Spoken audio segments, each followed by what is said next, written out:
Hey guys, welcome back. Guys, in this video, we will be discussing about development length and splice length as per ACI 31819 code. So let's start. Guys, देखें, अगर मैं बात करूं development length की, तो development length को मैं आसान अल्फाजों में अगर आपको समझाऊं, तो ये बेसिकली आपके रीबार की लेंथ है जो कि एक मेंबर से दूसरे मेंबर में एम्बेड होगी। ठीक है ना, एक मेंबर से दूसरे मेंबर में इंसर्ट होगी या एम्बेड होगी। क्यों एम्बेड करनी है हमें, उसका रीज़न ये है ताकि अफेक्टिव लोड ट्रांसफ़र हो पाए। और अफेक्टिव लोड ट्रांसफ़र तभी हो पाएगा जब आपके कॉन्क्रीट मेंबर्स के दरमियान बॉन्ड अफेक्टिव हो। तो बेसिकली इस डेवलपमेंट लेंथ को प्रोवाइड करने का मकसद, मेन मकसद ये होता है to strengthen the bond between concrete members. अब जो लेट्स से हम एग्जांपल लेते हैं कॉलम बीम की, फिर हम इसको फर्दर रीड करेंगे। लेकिन कॉलम बीम की, कॉलम बीम से कॉलम पर लोड ट्रांसफ़र होता है और बीम कॉलम से कनेक्ट होता है। कनेक्ट कैसे होता है? Through rebar. बीम से रीबार निकलती है, कॉलम की रीबार के कॉलम के अंदर आके वो इम्बेड होती है। इस तरीके से कॉलम बीम का कनेक्शन बनता है और अफेक्टिव लोड ट्रांसफ़र होता है। तो ये जो बार निकलेगी बीम में से और फिर कॉलम में आएगी, ये कितनी लेंथ इसकी होनी चाहिए कि ये बॉन्ड जो है ना स्ट्रेंथन रहे और टूटे ना, और अफेक्टिव लोड ट्रांसफ़र हो। तो वो दरअसल एम्बेडमेंट लेंथ है जो मैं आपको आसान अल्फाजों में समझा रहा हूँ। कॉलम और बीम का देखें तो एक मेंबर से दूसरे मेंबर को कनेक्ट करने के लिए जो रीबार की लेंथ एक मेंबर से दूसरे मेंबर में जाती है, आसान अल्फाज में उसे हम कहते हैं डेवलपमेंट लेंथ। सिंपल। अच्छा, अब हम क्या करते हैं, अब हम चलते हैं इसकी डेफिनेशन के ऊपर। लेकिन इससे पहले मैं इसकी डेफिनेशन के ऊपर आऊँ, आपके सामने ये फिगर है, आप इस फिगर को देखें। इस फिगर में ये रॉड जो है इंसर्ट हुई, इस फिगर में ये क्या है, कंक्रीट ब्लॉक है, और इस कंक्रीट ब्लॉक में ये बार जो है एम्बेड हुई हुई है। अब अगर ये जिस भी लेंथ पे एम्बेड हुई हुई है, अब अगर मैं इसको पुल करूं और अगर ये बार बाहर निकल आए, ये बाहर निकल आए मतलब यानी कि स्लिप हो जाए। जब ये बाहर निकल आए कि स्लिप हो जाएगी, तो इसका मतलब क्या होगा? इसका मतलब ये होगा कि अब जो कंक्रीट और बार के दरमियान जो बॉन्ड था वो टूट चुका है। और ये जो फेलियर का मोड है ना, ये डिज़ायरेबल नहीं है। हम चाहते हैं जब हम फोर्स लगा रहे हैं तो ये क्या हो, बार यील्ड कर जाए लेकिन बार स्लिप ना हो। तो जब आप फोर्स लगाओगे इस बार के ऊपर तो दो ऑप्शन है, या तो बार यील्ड करेगी या तो बार स्लिप करेगी, यानी कि इस कंक्रीट मेंबर से निकल आएगी। तो हम क्या चाहते हैं कि बार यील्ड कर जाए लेकिन इस कंक्रीट मेंबर से निकले ना, याद रखिएगा। तो अब जब हमें ये ऑब्टेन करना है कि ये जो बार है ये इसके अंदर एम्बेड रहे, भले यील्ड कर जाए लेकिन एम्बेड रहे और स्लिप ना हो, तो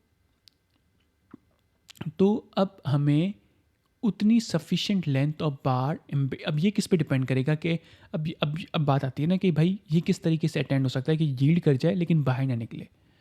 तो ये डिपेंड करेगा कि ये कितनी लेंथ ऑफ बार इसके अंदर एम्बेड है, पहली चीज़ इसके ऊपर। उसके अलावा बार का डायामीटर क्या है, दूसरी चीज़। तीसरा, बार और कंक्रीट के दरमियान बॉन्ड स्ट्रेंथ कितनी है, और वो डिपेंड करता है, जाहिर सी बात है, डिफरेंट डिफरेंट फैक्टर्स हैं, जैसे कि कॉन्फाइनमेंट पे भी डिपेंड करता है लेकिन कंप्रेसिव स्ट्रेंथ ऑफ कंक्रीट पे डिपेंड करता है। ठीक है, सो आई होप आपको कॉन्सेप्ट समझ में आ गया। अब हम पढ़ते हैं definition. So development length refers to the minimum length of the bar that must be embedded in a concrete block so that it yields, वो yield कर जाए, but does not pull out due to bond failure। क्योंकि अगर ये बाहर निकल आई तो क्या होगा, बॉन्ड फेलियर हो जाएगा, जो कि हम नहीं चाहते। तो डेवलपमेंट लेंथ क्या है? मिनिमम लेंथ, वो मिनिमम लेंथ जो कि जब मैं बार के जिस कंक्रीट के मेंबर के अंदर एम्बेड करूं, तो जब मैं उसके ऊपर कितनी भी फोर्स लगा लूं तो वो क्या हो, उसमें से स्लिप ना हो, यानी कि बॉन्ड ना टूटे कंक्रीट और स्टील का, यील्ड भले हो जाए, तो उसे हम कहते हैं डेवलपमेंट लेंथ। अब बॉन्ड फेलियर की अगर हम बात करें, बॉन्ड यहाँ पे कंक्रीट और स्टील के बॉन्ड की बात कर रहे हैं। अब ये जो बॉन्ड फेलियर है ना, अब ये बॉन्ड, अब ये जो, अब यहाँ पर अगर मैं बात करूँ, आपको प्रैक्टिकल थोड़ी एग्जांपल दूँ कि ये बॉन्ड जो कंक्रीट और स्टील की बॉन्ड की बात हो रही है ना, तो दरअसल लेट्स से स्टील जो है ना वो कहाँ से निकल रहा है? बीम से निकल रहा है, और इसका बॉन्ड किससे बनेगा? जो कॉलम का कंक्रीट होगा। ये कॉन्सेप्ट इंपॉर्टेंट याद रखें, ठीक है? मैं पहले भी बता चुका हूँ आपको ये चीज़, सही है? तो आई होप आपको समझ में आ गई। अब बॉन्ड फेलियर कब होता है? जबकि एम्बेडेड लेंथ सफिशिएंट ना हो। अब बॉन्ड फेलियर भी दो तरह से हो सकते हैं। अच्छा, जब बॉन्ड फेलियर होगा तब क्या होगा? कंक्रीट और स्टील आपस में इंटैक्ट नहीं रहेंगे। जब ये आपस में इंटैक्ट नहीं रहेंगे तो जाहिर सी बात है हमारा लोड ट्रांसफ़र मैकेनिज्म फारिग, सही है? अब हम बात करते हैं अगर बॉन्ड फेलियर की, तो बॉन्ड फेलियर दो टाइप्स के होते हैं। अब अगर मैं बात करूं बॉन्ड फेलियर की, तो बॉन्ड फेलियर हमारे पास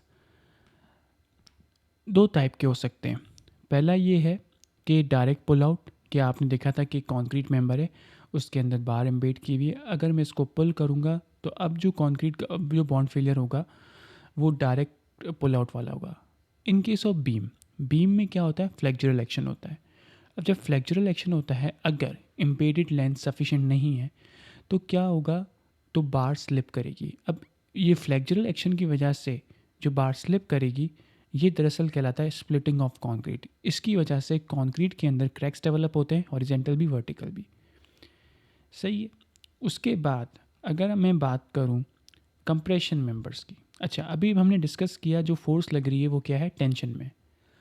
लेट्स से अगर फोर्स कंप्रेशन में लगती है, कंप्रेशन में जब फोर्स लग रही है तो बार जो है, अब कंप्रेशन में जब फोर्स लग रही है तो हमें डेवलपमेंट लेंथ इतनी सफिशिएंट चाहिए कि जो कंक्रीट और स्टील का बॉन्ड ना टूटे। बेसिकली हमारा जो पर्पस है ना वो कंक्रीट और स्टील का बॉन्ड ना टूटने पाए, सही है? तो अब जब मैं इसको कंप्रेसिव फोर्स लगेगी तो इसको जो रेजिस्टेंस प्रोवाइड करेगा, बॉन्ड तोड़ने में जो रोकेगा, वो एक तो जो टेंसाइल में मेंबर में भी था कि कंक्रीट और स्टील के दरमियान जो बॉन्ड है वो एक रोल प्ले करता है। उसके अलावा क्योंकि अब कंप्रेसिव फोर्स लग रही है तो बाहर अंदर की तरफ फोर्स इसको पुश कर रही है, तो क्या होगा?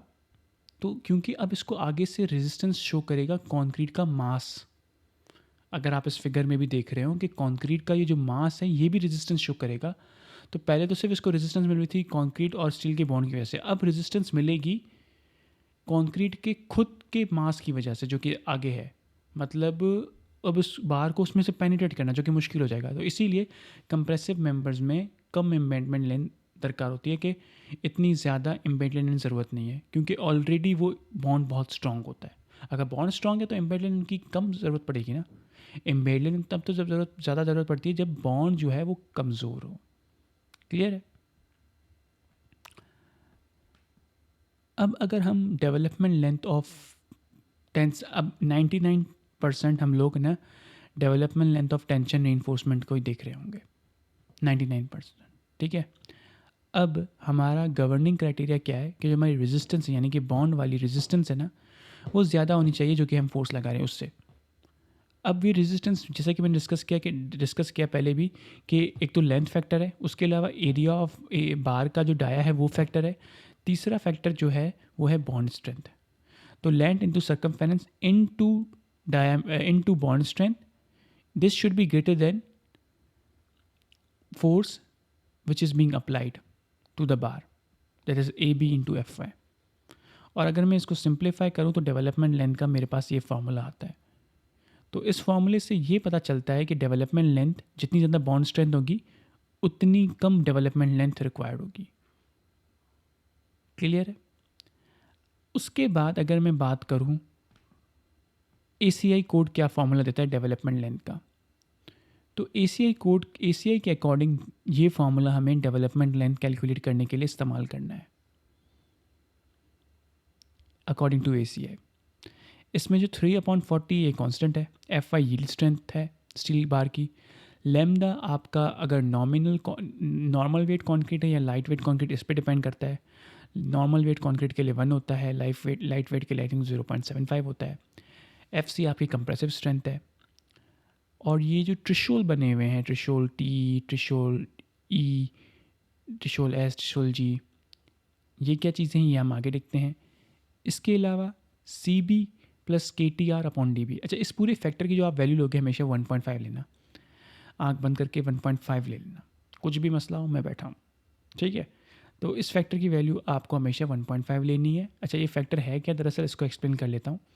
CB जो है ना, ये बोलता है कि आपका जो डेवलपमेंट लेंथ है ना वो डिपेंड करती है कि आपने कवर कितना दिया है, मिनिमम आपका कवर कितना है। क्योंकि अगर कवर कम होगा तो मतलब डेवलपमेंट लेंथ ज़्यादा चाहिए। तो मिनिमम कवर कितना दिया है ये चीज़।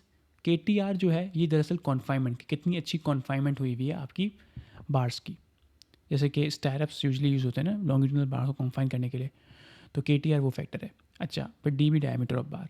अच्छा, इस पूरे फैक्टर की जो वैल्यू हमेशा 1.5 लेना कंजर्वेटिव, और वो सही भी होती है, ठीक है। अच्छा, उसके अलावा DB डायमीटर ऑफ बार। अभी जो ट्रिशोल वाले फैक्टर्स हैं ये हम नेक्स्ट स्लाइड में समझेंगे। तो सबसे पहले लैम्डा लाइट वेट कॉन्क्रीट के लिए 0.75 थी वैल्यू, और नॉर्मल वेट कॉन्क्रीट के लिए 1। फिर ये जो ट्रिशोल सबसे पहला जो है ना, ट्रिशोल G। अब अगर आपका ग्रेड 40 या 60 का स्टील है तो आपकी इसकी वैल्यू 1 होगी। 99 टाइम तो मैंने ये देखा है कि भाई हमारा जो ग्रेड 60 इस्तेमाल होता है, देखो 1 वैल्यू इस्तेमाल होगी। ग्रेड 80 के लिए 1.15 है, ग्रेड 100 के लिए 1.3 है। फिर इपॉक्सी। अच्छा, इपॉक्सी से मुझे एक अच्छा कॉन्सेप्ट आया था। लेट्स से आपके पास 2 कॉलम्स कास्टेड हैं जो कि 4-5 साल पहले कास्ट हो चुके थे। अब ना उनमें से कोई सरिया बाहर निकल रहा है, ना कोई रीबार कोई भी ना चीज़ बाहर, मतलब कोई भी रीबार जो है ना या सरिया आप कह दो, वो बाहर नहीं निकल रहा। और आपको बोल दिया कि इन 2 कॉलम के दरमियान आपको बीम कास्ट करनी है। किस तरीके से करोगे, कोई आइडिया है? आप क्या करोगे, इन दोनों कॉलम के अंदर आप ड्रिलिंग करोगे। ड्रिलिंग करके आप इनके अंदर बार एम्बेड करोगे और इपॉक्सी मटेरियल इस्तेमाल करोगे। और अब जो डेवलपमेंट लेंथ का क्राइटेरिया होगा वो ये वाला नहीं होगा जो हम डिस्कस करें, बल्कि अलग क्राइटेरिया होगा। और वो डेवलपमेंट लेंथ डिपेंड करेगी कि आपकी इपॉक्सी की स्ट्रेंथ कितनी है। अगर ज़्यादा अच्छी स्ट्रेंथ है तो कम डेवलपमेंट लेंथ, ठीक है। तो ये कॉन्सेप्ट है इपॉक्सी का। अच्छा, अब यहाँ पर तो ये है कि अगर आपकी कोई भी ऐसा मटेरियल आपके बार को नहीं लगा हुआ तो आप मन इस्तेमाल कर लो। उसके बाद है साइज़। अच्छा, साइज़ का ये सीन है कि लेट्स से आपकी जो बीम है, अब बीम में आपको पता है एक होती है टॉप रीइंफोर्समेंट, एक बॉटम रीइंफोर्समेंट। तो अच्छा, साइज़ का ये है कि अगर आपकी बार की साइज़ नंबर 7 या उससे ज़्यादा का बार है तो 1 इस्तेमाल करना है, नंबर 6 और स्मॉलर के लिए 0.8। फिर कास्टिंग पोजीशन, अगर आपकी बार के जो नीचे 12 इंच फ्रेश कंक्रीट मौजूद है, 12 इंच कंक्रीट मौजूद है, तो आपको 1.3 वैल्यू इस्तेमाल करनी है। और ये चीज़ तभी अचीव हो सकती है जब आप टॉप बार की बात करें। टॉप बार के नीचे आपको 12 इंच की कंक्रीट मिल सकती है, लेकिन अगर मैं बॉटम बार की बात करूँ तो मुमकिन है कि मुझे नीचे 12 इंच की कंक्रीट मिल पाए, नहीं। तो टॉप बार अगर की बात करेंगे, टॉप बार अगर डेवलपमेंट टॉप पे है तो 1.3, और अगर बॉटम के हैं तो 1 इस्तेमाल करनी पड़ेगी। उसके बाद सिंप्लीफाई करने के बाद ये वैल्यूज़, अगर इन सब की वैल्यूज़ 1 ले लें और इस वैल्यू की वैल्यू 1.15 ले लें, तो फॉर नंबर 7 और लार्जर बार के लिए ये वाला फार्मूला, फॉर नंबर 6 और स्मॉलर बार के लिए ये वाला फार्मूला। अच्छा, एक बात याद रखिएगा कि ये जो फार्मूलाज मैंने आपको बताए हैं ना, ये आपकी स्ट्रेट डेवलपमेंट लेंथ के लिए, जबकि फील्ड में हम स्ट्रेट डेवलपमेंट लेंथ नहीं देते, हम देते हैं हुक वाली। तो उसके लिए क्या होता है, ये फर्दर डेवलपमेंट लेंथ रिड्यूस हो जाती है बाय प्रोवाइडिंग हुक। हुक देने से क्या होता है, हमारी जो डेवलपमेंट लेंथ है ना वो रिड्यूस हो जाती है। याद रखना, ये बात याद रखना। हुक देने से हमारी जो डेवलपमेंट लेंथ है वो रिड्यूस हो जाती है। कैसे, वो हम आगे देखते हैं।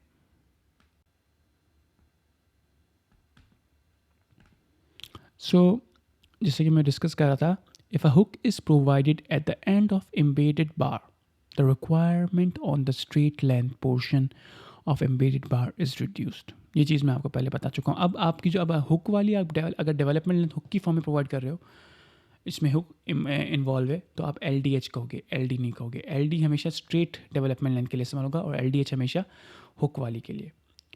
अच्छा, उसके लिए अगर हुक वाली है तो उसके लिए फॉर्मूला दिया हुआ है ACI ने कि नॉर्मल वेट कॉन्क्रीट है तो FY/65 radical FC into DB, ये या फिर 8 dB या 6 इंचेस, इन तीनों में से जो भी बड़ा हो वो आपको लेनी है वैल्यू, वो डेवलपमेंट लेंथ की वैल्यू लेनी है. सिमिलरली नीचे लाइट वेट कॉन्क्रीट का लिखा हुआ है. अब आप वाज़े फ़र्क देख सकते हैं. लेट्स से ग्रेड 60 की बात करें तो नंबर 3 के लिए 17 इंच है स्ट्रेट और हुक वाली कितनी है 7 इंच. कितना फ़र्क है? 10 इंच का फ़र्क है. नंबर 4 के लिए 22 इंच है स्ट्रेट वाली और 9 इंच है हुक वाली, तो 10-10 इंच का फ़र्क आ रहा है. आप अंदाज़ा कर सकते हैं कितनी अच्छा हो जाता है जब हम हुक प्रोवाइड कर देते हैं. अब यहाँ पर बेसिकली क्या है, हुक की थोड़ी डिटेल बताई गई है कि हुक दो तरह के होते हैं. एक होता है 90 डिग्री वाला हुक, एक होता है 180 डिग्री वाला हुक. 90 डिग्री वाले हुक में अगर आपकी बार साइजेस नंबर 3 से नंबर 8 के दरमियान है तो जो बैंड डायामीटर है ना, इनसाइड बैंड डायामीटर, वो 6 dB लेना है आपको. और स्ट्रेट एक्सटेंशन, यानी कि स्ट्रेट एक्सटेंशन इसकी बात करें, आप देख रहे हैं मेरा कर्सर LD, इसकी बात कर रहे हैं, ये जो है वो 12 dB होगा. फिर ये डिफरेंट बार साइजेस के हिसाब से क्राइटेरिया है बैंड डायामीटर का. और अच्छा 90 डिग्री की, बस इसमें एक इंपॉर्टेंट चीज़ ये, 90 डिग्री के हुक के लिए जो स्ट्रेट एक्सटेंशन वो ये है और 180 डिग्री के हुक के लिए स्ट्रेट एक्सटेंशन ये नीचे वाला पोर्शन है छोटा सा. बाकी ये जो है मिनिमम इनसाइड बैंड डायमीटर, ये इस बैंड की डायमीटर की बात करें कि बार साइजेस पे डिपेंड करता है ये. ओके. देन अगर मैं बीम कॉलम ज्वाइन की बात करूँ तो क्योंकि मुझे बीम को कॉलम से ज्वाइन करना है, कॉलम को बीम से ज्वाइन करना है, तो कॉलम में से जो रीइंफोर्समेंट निकलेगी वो बीम के अंदर जानी चाहिए और बीम की कंक्रीट से बॉन्ड बनाना चाहिए उसको. और जो बीम की रीइंफोर्समेंट निकलेगी कॉलम में जाएगी तो उसको कॉलम की कंक्रीट के साथ बॉन्ड बनाना चाहिए. और कभी कभार अब ये जब बॉन्ड बनाने के लिए जो डेवलपमेंट रिक्वायर्ड है वो इतनी ज़्यादा है कि वो इस कंक्रीट मेंबर के अंदर एडजस्ट नहीं हो सकती, तो आप कंक्रीट मेंबर की साइज़ बढ़ाओगे. सही है. तो दरअसल ये जो बॉन्ड है ना, ये दरअसल एक कंक्रीट मेंबर के रीबार का दूसरे कंक्रीट मेंबर के कंक्रीट के साथ बॉन्ड है. कॉन्सेप्ट समझें. एक RCC मेंबर के रीबार का दूसरे RCC मेंबर के कंक्रीट के साथ बॉन्ड है. आसान अल्फाज में समझा दिया मैंने आपको. सिमिलरली ये फुटिंग एग्जांपल है, फुटिंग में डेवलपमेंट कैसे होती है. अब हम बात करते हैं स्प्लाइस की. अच्छा, स्प्लाइस का कॉन्सेप्ट ये है, आपको पता होगा कि मार्केट में जो लार्जेस्ट अवेलेबल लेंथ है बार की अवेलेबल, वो है 40 फीट, यानी कि 12 मीटर तकरीबन. इससे ज़्यादा की बार अवेलेबल नहीं है. तो हम क्या करते हैं, अब कहीं का बार हमारी जो रिक्वायरमेंट है वो 40 फीट से ज़्यादा बढ़ जाती है बार की, तो हम लैप प्रोवाइड करते हैं. क्या करते हैं, बार को ज्वाइन करते हैं, दूसरी बार को पहली वाली बार से ज्वाइन करते हैं. अब उसके 3 तरीके हैं. पहला है, वो बाद में 3 तरीके डिस्कस करते हैं इसी स्लाइड में आगे, पहले ये पॉइंट डिस्कस कर लेते हैं. Splice mean to join. In general reinforcing bars are stacked up by supplier in length up to 40 feet. ये बात डिस्कस कर चुका हूँ कि 40 फीट तक जो है ना लेंथ होती है बार्स की. तो for this reason necessary to splice bar. और स्प्लाइसेस शुड भी, यानी कि ज्वाइनिंग जो है अवॉइड होनी चाहिए उस पॉइंट पे जो कि क्रिटिकल है, जहाँ पे स्ट्रेसेस ज़्यादा होते हैं. उस पॉइंट पर हमें ये स्प्लाइसेस नहीं करनी चाहिए, यानी कि जो बार्स को ज्वाइन नहीं करना चाहिए. अब अगर मैं बात करूँ टाइप्स ऑफ स्प्लाइसिंग की, तो पहला है लैप स्लाइस, दूसरा है मैकेनिकल स्प्लाइस और तीसरा है वेल्ड स्प्लाइस. अच्छा, अगर मैं लैप स्लाइस की बात करूँ तो लैप स्लाइस जो है दरअसल नंबर 11 या उससे छोटी बारों के लिए आप इस्तेमाल करोगे लैप स्लाइस, यानी कि लैपिंग प्रोवाइड करोगे. अब लैपिंग की लेंथ क्या होगी ये आगे बात डिस्कस करते हैं हम लोग. अच्छा, लैपिंग भी कॉन्टैक्ट वाली भी हो सकती है, नॉन कॉन्टैक्ट वाली भी होती है. मोस्ट ऑफ द टाइम हम कॉन्टैक्ट वाली देते हैं, लेकिन अगर नॉन कॉन्टैक्ट है तो 6 इंच से ज़्यादा की स्पेसिंग कॉन्टैक्ट लैप के दो बार के दरमियान 6 इंच से ज़्यादा की स्पेसिंग होनी चाहिए। उसके अलावा जो ये स्पेसिंग है वो डिपेंड करती है कि आपकी लैंप लेंथ कितनी है, उसकी 1/5 होनी चाहिए और किसी भी हालत में 6 इंच से ज़्यादा नहीं होनी चाहिए। ये बातें आगे डिस्कस होंगी। मैकेनिकल स्प्लाइस दरअसल नंबर 11 से ज़्यादा की बारों के लिए इस्तेमाल होता है और वेल्ड भी। अच्छा, उसके बाद लेफ्ट स्प्लाइस क्या लिखा हुआ है, splices for number 11 bar and smaller are usually made by simply lapping the bar by sufficient distance to transfer the stress by bond from one bar to another. वही चीज़ जो मैंने आपको बताई कि आसान अल्फाजों में कि जो लैपिंग है ना वो नंबर 11 बार या उसके स्मॉलर के लिए इस्तेमाल होती है ताकि एक बार से दूसरे बार में स्ट्रेस का ट्रांसफ़र हो पाए, और वो तभी होगा। सो गाइस, लैपिंग जो है ना, जो चीज़ मैं बता चुका हूँ दोबारा रिपीट कर देता हूँ, नंबर 11 या उससे छोटी बार के लिए इस्तेमाल होगी। दूसरी चीज़ ये जो है ना, लैपिंग हम इसलिए करते हैं ताकि एक बार से स्ट्रेस ट्रांसफ़र हो दूसरे बार में, और ये तभी हो सकता है जब उन दो बार के दरमियान बॉन्ड अफेक्टिव हो।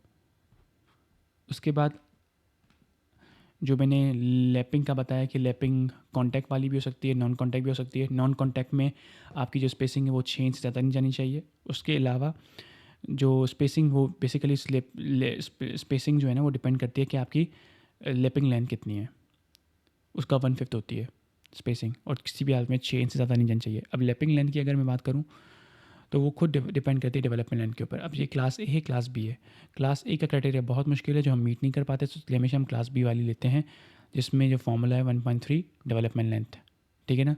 तो लैपिंग खुद डेवलपमेंट लेंथ पे डिपेंड करती है, 1.3 और डेवलपमेंट लेंथ होती है, और ये LD है, LDH नहीं है, तो LD वाला फॉर्मूला इस्तेमाल करेंगे। सो गाइज, फिर मैकेनिकल स्प्लाइस मैंने बता दिया नंबर 11 से ज़्यादा बार के लिए इस्तेमाल होता है, और इसकी जो यील्ड स्ट्रेंथ होती है वो 25% ज़्यादा होती है हमारी वाली से, हमारी स्टील की यील्ड स्ट्रेंथ से। सिमिलरली वेल्डिंग का भी सेम कॉन्सेप्ट है। So guys, that's all for today, will meet you in the next video, till then good bye.